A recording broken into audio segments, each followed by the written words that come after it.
السلام علیکم ورحمۃ اللہ وبرکاتہ۔ اعوذ باللہ السمیع العلیم من الشیطان الرجیم، بسم اللہ الرحمن الرحیم۔ ربی اشرح لی صدری ویسر لی امری واحلل عقدۃ من لسانی یفقہوا قولی۔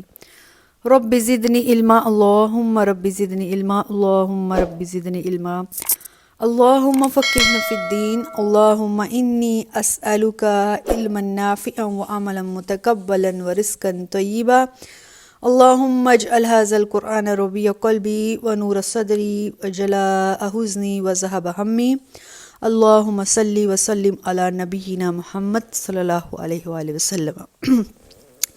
سورہ الاعراف سورت کا نمبر 7 ہے اور پارہ کا نمبر 9 ہے۔ لاسٹ ٹائم الحمدللہ ہم نے 164 نمبر آیت تک کمپلیٹ کیا تھا۔ آج جو ہے 165 سے شروع کرتے ہیں۔ بسم اللہ الرحمن الرحیم۔ فَلَمَّا نَسُوا مَا ذُكِرُوا بِهِ، جو ہم نے ان کو بنی اسرائیل کو نصیحتیں کی تھی جب وہ بھول گئے، تو انجینا الذین ینہون عن السوء، تو ہم نے ان لوگوں کو بچا لیا جو دوسروں کو برائی کرنے سے روک رہے تھے، وآخذنا الذین ظلموا، اور ہم نے ان لوگوں کو عذاب دیا جنہوں نے عذاب دیا جنہوں نے نافرمانیاں کی تھی، جنہوں نے ظلم کیا تھا، ببائس بما کانوا یفسقون، یہ عذاب اس لیے ان کو دیا گیا کیونکہ وہ اللہ کی نافرمانیاں کرتے تھے۔ آیت نمبر 165 ہے۔ فَلَمَّا أَتَوْا، جب انہوں نے سرکشیاں کی، اما نہوا عنہ، اس بات سے سرکشی کی، اس بات سے منہ موڑا جس سے ان کو اللہ نے منع کیا تھا، قُلْنَا لَهُمْ كُونُوا، تو پھر ہم نے ان کو کہا ہو جاؤ قِرَادَةً خَاسِئِينَ، ذلیل و خوار بندر۔ یہ بات ہم پیچھے سے بات چلتی آ رہی ہے اصحاب سبت والی۔ مفسرین کہتے ہیں کہ قرآن نے ان لوگوں کا واقعہ جو بیان کیا ہے، سورہ البقرہ میں بھی یہ واقعہ گزر چکا ہے کہ اللہ سبحانہ و تعالیٰ نے بنی اسرائیل کو ہفتے کے دن عبادت کے لیے رکھا تھا، لیکن کہا تھا کوئی کام کاج نہیں کرنا۔ ان کا پیشہ کام جو تھا وہ مچھلیاں پکڑنا تھا۔ تو اب ایک گروہ نے دوسروں کو منع کیا، خود بھی مچھلیاں نہیں پکڑی، ہفتے والے دن صرف عبادت کرتے رہے اور دوسروں کو بھی منع کرتے رہے۔ اور دوسرا گروہ ایسا تھا جو مچھلیاں پکڑتا بھی تھا، اللہ کی نافرمانی بھی کرتا تھا اور اللہ کی عبادت بھی نہیں کرتا تھا۔ اور تیسرا گروہ جو ہے وہ خود بھی نافرمانی نہیں کرتا تھا لیکن دوسروں کو منع نہیں کرتا تھا۔ تو اب جو نافرمانی نہیں کر رہے تھے، جو لوگوں کو روک رہے تھے، اللہ نے ان کو بچا لیا، اور جنہوں نے اللہ کی نافرمانیاں کی، اللہ نے ان کو قِرَادَةً خَاسِئِينَ بنا دیا۔ لیکن جنہوں نے نہ تو نافرمانی کی اور نہ ہی دوسروں کو منع کیا، قرآن نے اس کے بارے میں خاموشی اختیار کی ہے، چنانچہ ہمیں بھی اس کے بارے میں خاموشی ہی اختیار کرنی چاہیے۔ آیت نمبر 167 ہے۔ وَإِذْ تَأَذَّنَ رَبُّكَ لَيَبْعَثَنَّ عَلَيْهِمْ إِلَى يَوْمِ الْقِيَامَةِ مَن يَسُومُهُ سُوءَ الْعَذَابِ، اس وقت کو یاد کرو۔ تأذن کہتے ہیں اعلان کرنا، جب آپ کے رب نے اعلان کیا۔ کیا اعلان کیا؟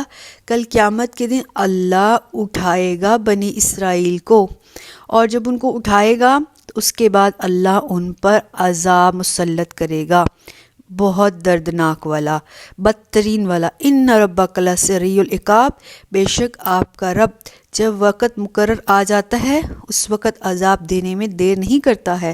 وَإِنَّهُ لَغَفُورٌ رَحِيمٌ، اگر وہ سزا دینے میں قادر ہے تو بے شک وہ بخشنے والا مہربان بھی ہے۔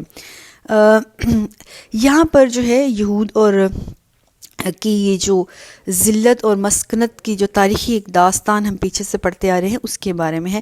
تأذن ہم نے جیسے بات کیا ہے اردو میں اس کو کہتے ہیں کسی کو نوٹس دے دینا۔ تو اللہ تعالیٰ کہہ رہے ہیں کہ میں نے یہود کو پہلے ہی خبردار کر دیا تھا، اگر تم اپنے کرتوت سے باز نہیں آؤ گے تو اللہ تعالیٰ قیامت تک تمہارے اوپر ایسے حکمران مسلط کر دیں گے جو تمہیں دکھ پہنچائیں گے، جو تمہاری زندگی کو اجیرن کر دیں گے۔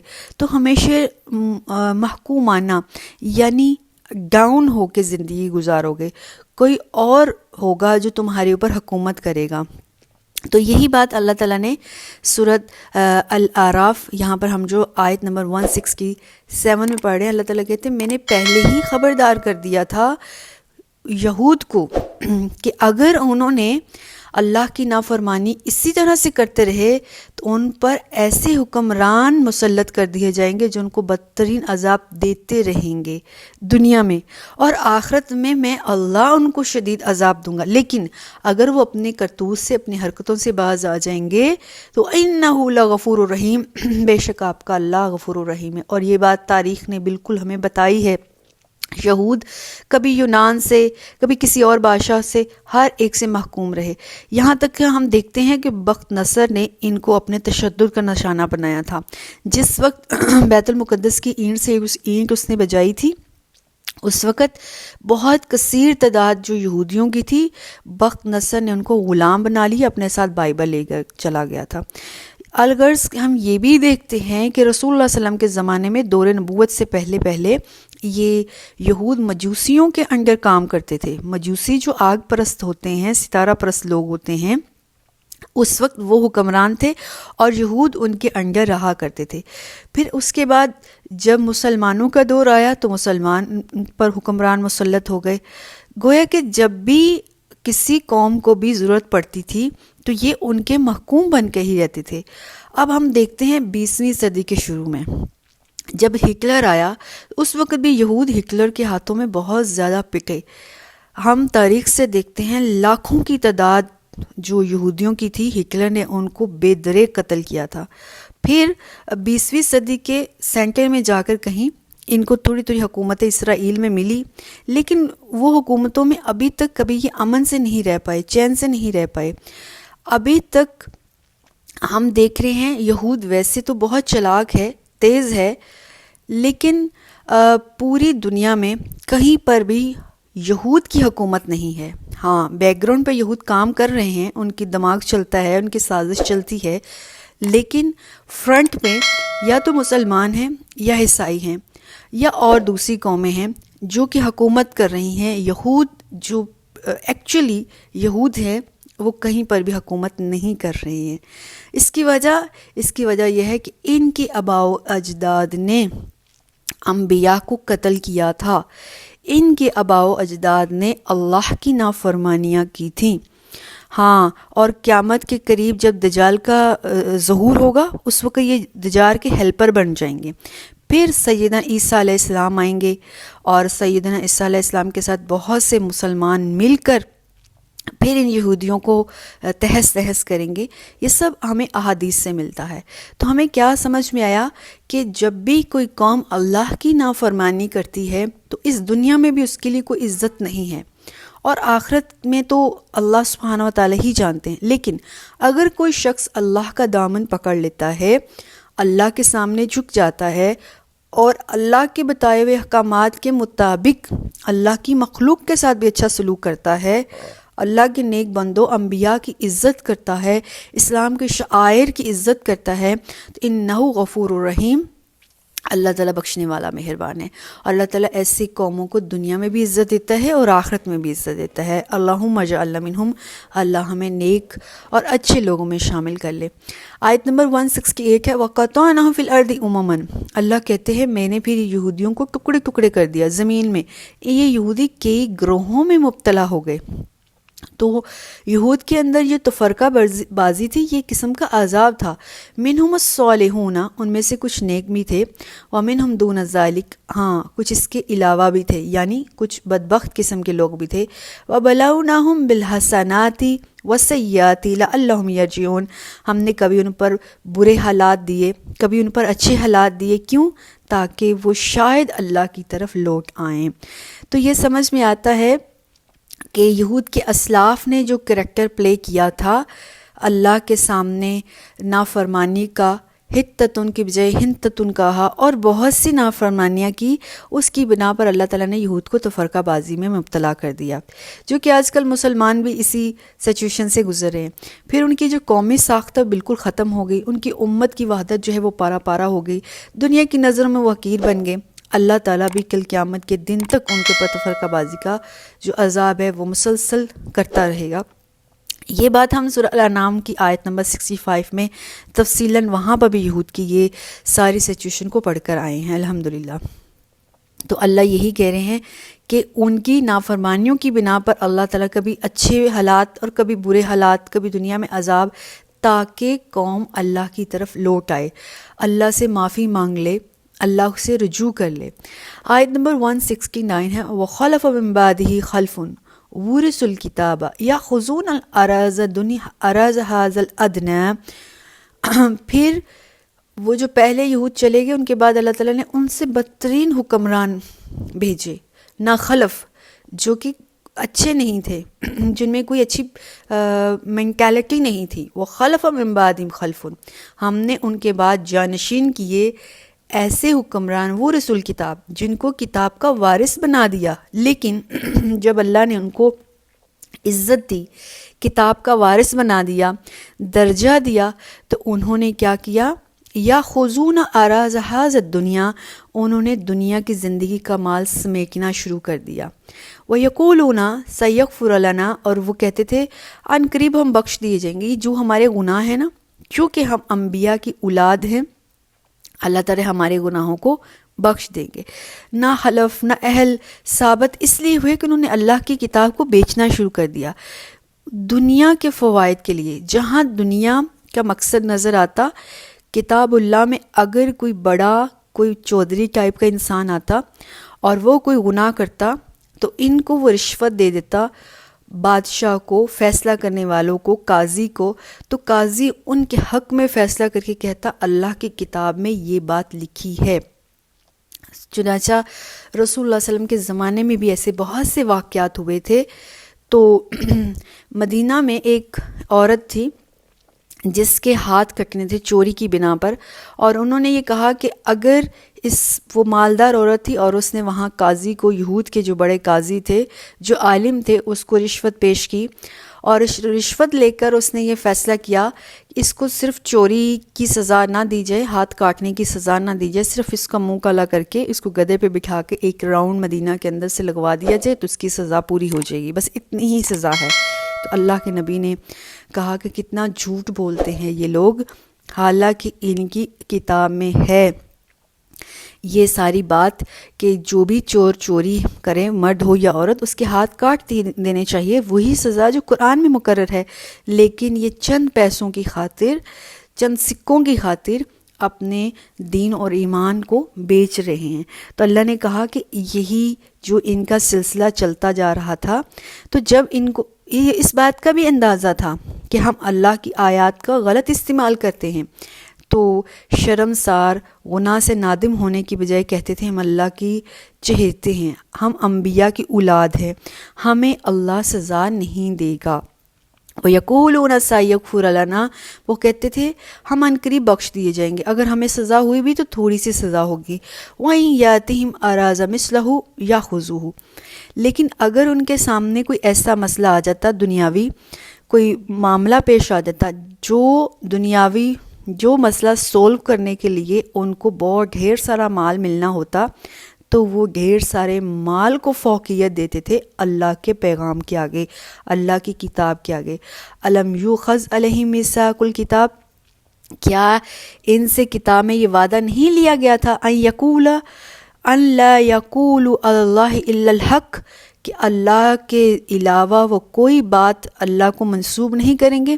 وَدَرَسُوا مَا فِيهِ، وہ اپنی کتاب میں یہ سب کچھ پڑھتے بھی رہے ہیں کہ اللہ کے علاوہ کوئی اور بات نہیں بتائیں گے، یعنی جو کتاب نے بات کی ہے، جو فتویٰ دیا ہے، وہی فتویٰ، وہی مسئلہ پوچھنے والے کو بتایا جائے گا۔ رشوت لے کر یا مال و دولت دیکھ کر فیصلہ اپنے آپ سے نہیں کیا جائے گا۔ اچھا، سب سے بڑی خرابی ان کے پاس یہ تھی کہ اپنے پاس سے فیصلہ کرنے کے بعد کہتے تھے یہ کتاب اللہ میں ہے۔ ہم مسلمانوں پر اللہ کی بہت بڑی بلیسنگ ہے، ہم میں سے ہر ایک قرآن کو پڑھ سکتا ہے، سمجھ سکتا ہے۔ یہود کے ساتھ ایسا نہیں تھا، یہود کے جو بڑے عالم تھے بس وہی کتاب کو پڑھتے تھے، وہی سمجھتے تھے۔ عام جو سادہ انسان تھا وہ کتاب نہیں پڑھتا تھا، نہ ہی سمجھ سکتا تھا۔ تو جب بھی ان کو مسئلہ درپیش آتا تو وہ اپنے علماء کے پاس جاتے تھے، اور جو وہ فیصلہ کر دیتے کتاب کے مطابق کرتے یا اپنے من سے کرتے، لوگوں کو وہ ایکسیپٹ کرنا پڑتا تھا۔ تو اسی لیے قرآن تمام امت کے لیے آیا ہے۔ رسول اللہ صلی اللہ علیہ وسلم کی ذات خاتم النبیین ہے، رحمت للعالمین ہے، تو ہم سب کو کتاب اللہ کو سیکھنا چاہیے، احادیث کو سیکھنا چاہیے، کل کو ہم کسی اس طرح سے کسی عالم کی نظر نہ ہو جائیں، ہم کسی غلط فتوے کی نظر نہ ہو جائیں، ہم دنیا میں بھی غلط فیصلہ کروا لیں اپنے حق میں اور آخرت میں بھی ہم سزاوار ہوں۔ تو اس لیے کتاب اللہ کو ہر ایک کو سیکھنا چاہیے، پڑھنا چاہیے، اور اسی طرح سے احادیث کو بھی ہر ایک کو سیکھنا اور پڑھنا چاہیے۔ تو یہود کیا کرتے تھے، اللہ نے کہا کہ جب بھی ان کے سامنے دنیا کا مال آتا تو وہ اللہ کے اپنے پاس سے کوئی بھی فتویٰ جاری کر کے کہتے تھے یہ اللہ کی طرف سے ہے۔ وَدَرَسُوا مَا فِيهِ، اور حالانکہ وہ اپنی کتاب میں یہ بات پڑھ چکے تھے کہ اللہ کے علاوہ کسی اور اپنی طرف سے بات کر کے اللہ کو منسوب نہیں کرنی۔ وَلَلدَّارُ الْآخِرَةُ خَيْرٌ لِلَّذِينَ يَتَّقُونَ، ان کو یہ بات یاد رکھنی چاہیے، آخرت کا گھر اللہ سے ڈرنے والوں ہی کے لیے بہتر ہے۔ افلا تعقلون، کیا یہ لوگ سمجھ نہیں رکھتے، اس بات کا ان کو پتہ نہیں ہے۔ یہ آیت کا جو آخری حصہ ہے نا، وَلَلدَّارُ الْآخِرَةُ خَيْرٌ لِلَّذِينَ يَتَّقُونَ، اور آخرت کا گھر تو اللہ سے ڈرنے والوں کے لیے ہے، کیا یہ سمجھ نہیں رکھتے؟ اس آیت کے یہاں پر دو مطلب ہیں۔ پہلا مطلب یہ ہے کہ آخرت کا گھر جو ہے وہ اللہ سے ڈرنے والوں ہی کے لیے ہے، جیسے کہ ترجمے سے بھی ہمیں پتہ چل رہا ہے۔ جو اللہ سے نہیں ڈرتے ان کے لیے آخرت کا گھر نہیں ہے، ان کے لیے وہاں کیا ہے، عذاب ہے، دکھ کا سہنا ہے، جہنم ہے۔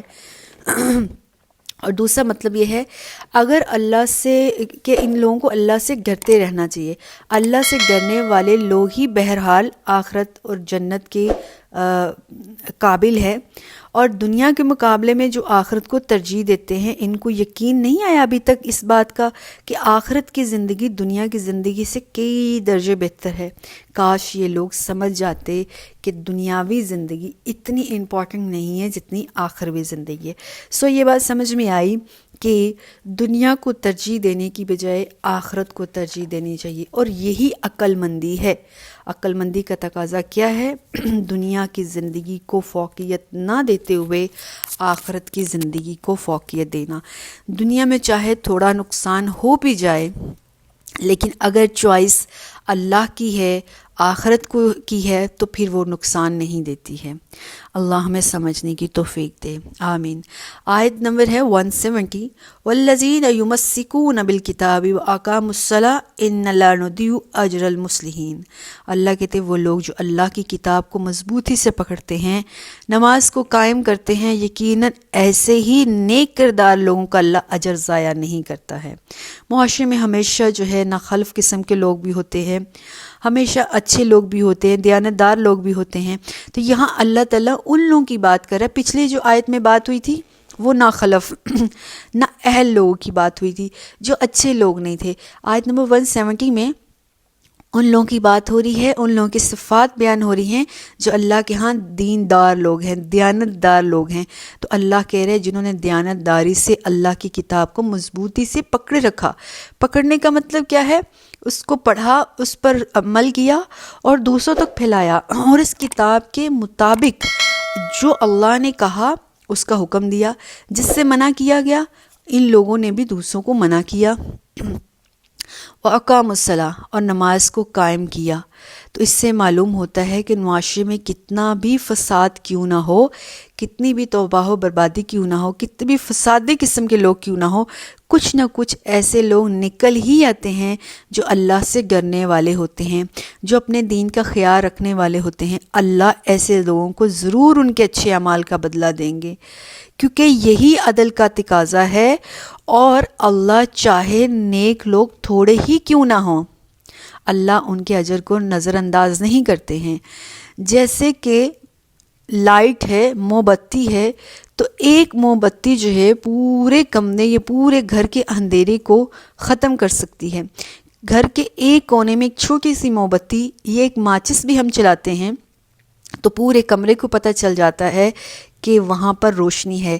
اسی لیے جو نیک اور صالح لوگ ہوتے ہیں، چاہے وہ تھوڑے ہی کیوں نہ ہو، دنیا میں بھی وہ پہچان لیے جاتے ہیں، اور آخرت میں بھی اللہ ان کو اچھا بدلہ ہی دیتا ہے۔ اللہ سے دعا ہے اللہم اجعلنا من المصلحین، اللہ ہمیں بھی نیک صالحہ لوگوں میں سے بنا لے، آمین۔ آیت نمبر 171 ہے وَإِذْ، اور جب نَتَقَمْنَا تَلْجَبَلَ فَوْقَهُمْ، جب ہم نے ان پہاڑ کو ان کے اوپر اس وقت کو، اچھا یہود کا کہا جا رہا ہے کہ اس وقت پرانی بات کو یاد کرو جب ہم نے پہاڑ کو تمہارے اوپر کھڑا کر دیا تھا، کَأَنَّهُ ذُلَّةٌ، ایسے جیسے کہ وہ سایہ ہو، وَظَنُّوا أَنَّهُ وَاقِعٌ بِهِ، اور یہود کو ایسے لگا تھا جیسے وہ ان کے اوپر گرنے والا ہے. خُذُوا مَا آتَيْنَاكُمْ بِقُوَّةٍ، اللہ نے ان کو کہا تھا مضبوطی سے کتاب کو پکڑو، وَاذْكُرُوا مَا فِيهِ لَعَلَّكُمْ تَتَّقُونَ، اور اللہ کی باتوں کو مضبوطی سے یاد رکھو تاکہ تم نیک بن جاؤ. سورہ البقرہ کی آیت نمبر 63 میں ہم نے یہ بات پڑھی تھی کہ یہود کو جب اللہ تعالیٰ نے ان کو زندہ کیا تھا، 70 لوگ کوہ طور پر گئے تھے، اللہ سے کہا تھا کہ اللہ آپ کو دیکھنا ہے، اللہ نے اپنی تجلی پہاڑ پر ڈالی تو اللہ کی اس تجلی کو، نور کو برداشت نہیں کر سکے اور یہ وہیں مر گئے. پھر دوبارہ حضرت موسیٰ علیہ السلام نے اللہ سے دعا کی تھی، اللہ میری قوم کو زندہ کر دے، اللہ نے زندہ کر دیا تھا. تو اب اللہ نے ان سے کہا تھا کہ اتنا بڑا میں نے احسان کیا ہے تمہارے اوپر، تو یہ جو کتاب میں نے تورات تمہیں دی ہے تم نے اس کو مضبوطی سے پکڑنا ہے. تو جب اللہ نے اس بات کا کہ یقین کروانے کے لیے کہ تاکہ ان کو یہ ہو کہ ہم نے اتنا بڑا وعدہ لیا ہے، کل کو یہ بھول نہ جائیں، تو اللہ نے کیا کیا، اس پہاڑ کو اٹھا کر ان کے اوپر کھڑا کر دیا. پہاڑ زمین سے اکھڑ کر، یہ کوئی چھوٹی بات نہیں تھی، بہت بڑا واقعہ تھا. اس لیے اللہ نے کہا وہ از، اور اس واقعے کو جب یہ پرانا از آتا ہے نا، از اور ازا میں قرآن میں فرق ہے. اس کہتے ہیں پرانے کسی واقعے کو، قصے کو بیان کرنے کے لیے، پاسٹ کی بات ہوتی ہے. اور ازا جب آتا ہے تو ابھی فیوچر کی بات ہونی ہوتی ہے یا پریزنٹ کی بات ہونی ہوتی ہے، فعل مضارع. تو اس وقت کو یاد کرو. یہود کو، مدینہ کے یہود کو کہا جا رہا ہے اس وقت کو یاد کرو. ظاہر یہ واقعات ان کی کتاب میں بھی تھے جب تمہارے آباء و اجداد کے ساتھ ایسے کیا گیا. اب ان کو اس لیے یاد کروایا جا رہا ہے کہ تمہارے آباء و اجداد کے ساتھ ایسے کیا تو تمہارے ساتھ بھی اب کیا جا سکتا ہے. اپنا وہ ماضی یاد کرو اور اپنی سیدھے راستے پر چل پڑو. تو اللہ کہہ رہا ہے کہ اس وقت جب اللہ نے پہاڑ کو اٹھا کر زمین سے ان کے سروں پہ رکھ دیا، سروں پہ اس طرح جیسے کسی کے سر کے اوپر بالکل تھوڑے سے فاصلے کے اوپر بادل آ جائے، اور اللہ یہ کہے کہ ابھی اس بادل کو میں تمہارے اوپر پھینک دوں گا، اس پہاڑ کو، اگر تم نے وعدہ نہ کیا، یہ وعدہ کہ تم واپس جا کر اپنے گھروں میں اللہ کی کتاب کو مضبوطی سے پکڑو گے، سمجھو گے اور اس کو یاد کرو گے، اس پر عمل کرو گے تاکہ تم پرہیزگار بن جاؤ. تو بنی اسرائیل کے وہ جو 70 لوگ تھے، انہوں نے اللہ سے وعدہ کیا تھا، اے اللہ ہم اس کتاب کو پکڑیں گے، اس پر عمل کریں گے اور اس کو لوگوں کو بھی سمجھائیں گے. لیکن آگے سورہ البقرہ میں یہاں پر نئی بات چل پڑی ہے، لیکن سورہ البقرہ میں آیت نمبر 63 کے آگے جو کنٹینیو بات ہوئی ہے، وہاں اللہ سبحانہ وتعالیٰ نے ہمیں بتایا ہے کہ بنی اسرائیل اپنے اس وعدے کو پھر گھر آ کے تھوڑے عرصے بعد ہی بھول گئی. سما جب بھی قرآن میں آتا ہے، سما کا مطلب یہ ہوتا ہے آفٹر کچھ ٹائم پیریڈ کو شو کرتا ہے. سما جو ہوتا ہے تو کچھ ٹائم تک تو یہ صحیح رہے، پھر سلولی یہ ساری بات بھول گئے. آیت نمبر ہے 172. وَإِذْ أَخَذَ رَبُّكَ مِن بَنِي آدَمَ مِن ظُهُورِهِمْ. اب اوپر جو ہے بنی اسرائیل کی بات کمپلیٹ ہوئی ہے. اب آگے جا کے اللہ تعالیٰ تمام بنی نو انسان جو ہیں، جتنے بھی آدم کے بچے ہیں، سب کو اللہ تعالیٰ ریمائنڈر دے رہے ہیں، سب کو یاد کرا رہے ہیں. ابھی جب سے ہم نے بات کی کہ جو بنی اسرائیل کی بات جب ہم کر رہے تھے تو ہم بات کر رہے تھے اس جو ہے نا، اس شو کرتا ہے اس بات کو کہ پاس کی کوئی بات ہے تو اللہ ہم اب ہمیں یاد کروانا چاہتے ہیں. تو آیت نمبر 172 میں اب بنی آدم کا قصہ چل رہا ہے، لیکن یہ قصہ کافی لمبا ہے تو انشاءاللہ ہم اپنی نیکسٹ کلاس میں کریں گے. جی یہ کافی آگے تک چل رہا ہے تو انشاءاللہ ہم اس کو نیکسٹ کلاس میں کریں گے. والسلام علیکم ورحمۃ اللہ وبرکاتہ.